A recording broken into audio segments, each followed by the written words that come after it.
Hey everybody, this is Toronto Unicorn, and I originally had some content from ChatGPT and Pi, which is the other AI app I was using to test out some free breakup therapy, and I ran into problems trying to produce the content. So I've decided to re-record it, and I'm going to do it on my phone in front of you so that you can eavesdrop on my very special free on-demand AI therapy demonstration.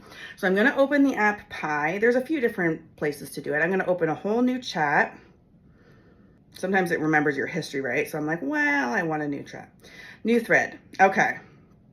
Are you guys ready to see this?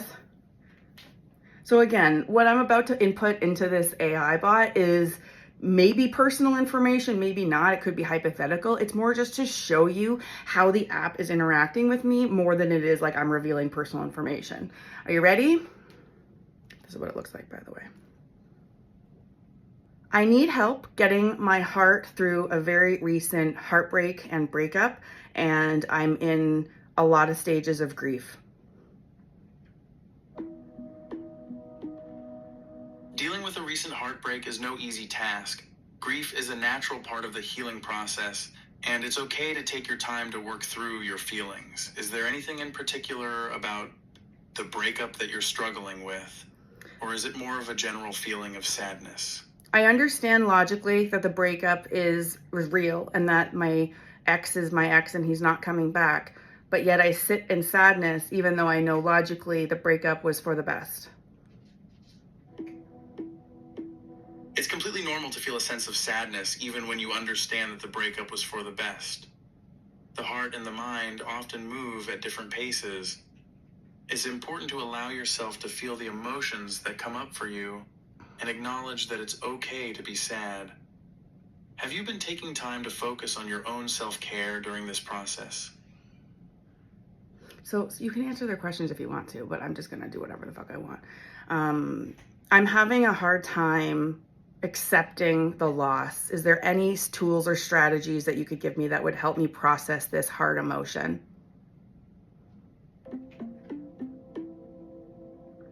That's a valid question. Here are some strategies that might help. Try journaling your feelings, including both the negative and positive ones. Writing them down can help you process them more effectively.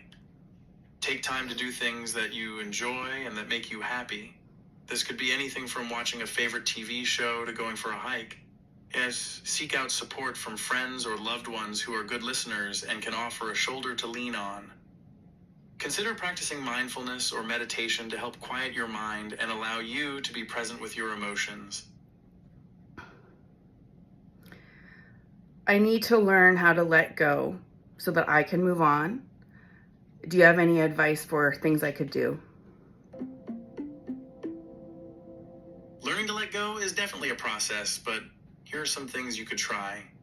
Write a letter to your ex, but don't send it expressing your feelings and saying goodbye.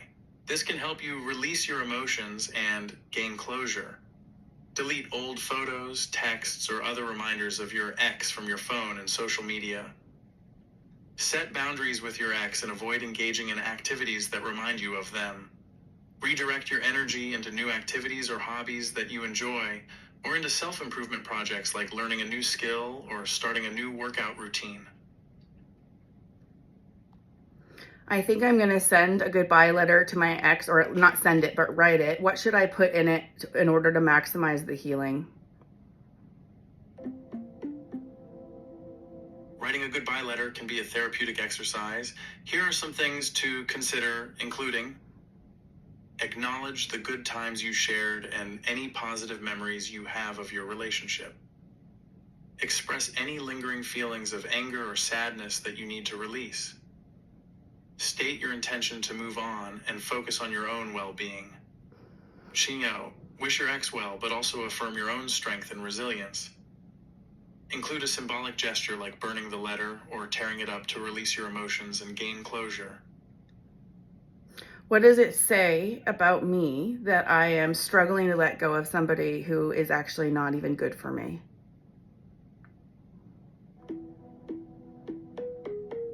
It doesn't necessarily say anything negative about you. It's human nature to become attached to people and to have difficulty letting go, even when we know something isn't good for us. It can be helpful to remember that our emotions aren't always rational and that they can take time to catch up with our logical understanding of a situation. Is it a good idea to reach out to my ex and let them know that I miss them even though they can't be in my life? While it may feel cathartic to express your feelings to your ex, it's generally not recommended if you're trying to move on and heal. Reaching out may only prolong the healing process and potentially open old wounds. Instead, consider redirecting that energy towards yourself and your own personal growth. Thank you for your help.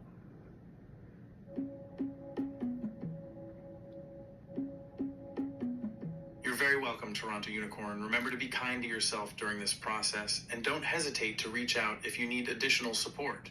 Healing takes time, but you are strong and capable of moving forward.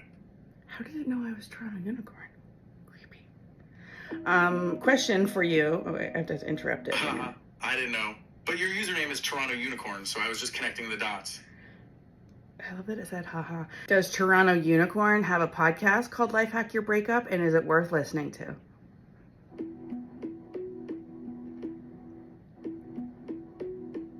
Yes, it looks like Toronto Unicorn does have a podcast called Life Hack Your Breakup. From what I can tell, it's focused on providing practical advice and tools for navigating the pain of a breakup. If that sounds like something that would be helpful for you, it could definitely be worth checking out. Can you write me a description of this podcast that I could put on social media?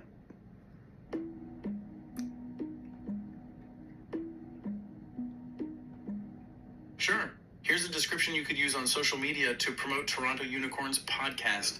Life Hack Your Breakup with Toronto Unicorn is a podcast dedicated to helping you navigate the pain and suffering of grief and heartbreak. Each episode features a personally discovered life hack to help process these difficult emotions as efficiently and strategically as possible. Learn from others' aha moments and discover the path to healing without having to search in the dark. With each episode, you'll gain a new tool in your post-breakup tool belt. He stole that Don't from let me. grief consume you for any longer than necessary. Tune in and start healing today. And He stole that from my own description of the podcast. That's okay. It's still resourceful. All right. That was I'm going to turn that off now. Thank you, PI. I'm just going to close that now. So that's kind of cool. Yeah, so I got to show you how it interacts. and exploring strategies for processing your feelings. Remember to be kind to yourself and to keep seeking out It's still talking to me. resources that resonate with you. You got this. So what's funny about this Pi app is I was using it the other day to get some free therapy. And then the next day, I get a notification checking in on me. It's like, hey, just checking in. You had a hard day yesterday, wondering how you're processing your feelings today. I was like, well, damn. It can be your little friend companion too. So anyways, I'm glad I got to show you how this app can help. And frankly, when I was using it for real, I gave real specific details about the situation, who was involved, what happened, the messiness involved. And I did not get any judgment from this app. It was able to talk to me in an empathetic way while absorbing all of those details. So again, I'm glad I was able to show you this. Thank you for watching my Life Hack Your Breakup podcast, and good luck on your healing journey.